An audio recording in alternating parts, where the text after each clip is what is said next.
We've just finished a production line that significantly saved the customer money, increased the quality, and reduced the skills required, all using some advanced technologies. So welcome to another Machine Monday. So I'm sitting behind our Odin Phantom team, and they've come up with a really cool concept, this idea of virtual devices. So we've actually applied this on a recent production line where what was really critical was that we needed to track the position of at least 130 bolting positions.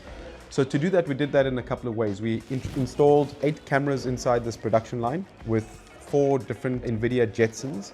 And basically we created a series of models that were able to detect the position of the bolting tools. And that allowed us to basically track the position of the bolting tool, and only when the bolting tool was in the right position did we enable the bolting tool to start or stop. That also fed into the worker guidance system, so if the bolting tool was in the wrong position, we would tell the worker, and when it was in the right position, we would flash the blue indicator to say that they can now pull the trigger.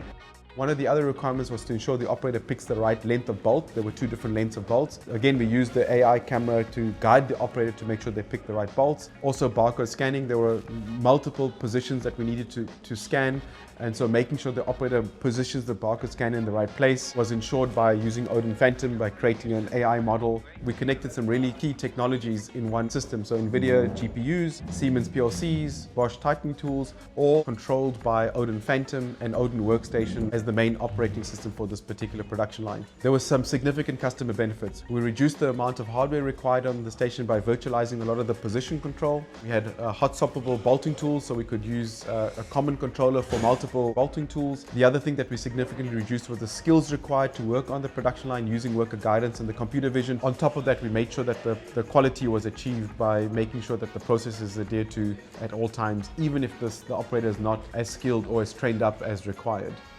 Welcome to another Machine Monday. Okay, can you work with that, right? I can work with that. Okay, cool.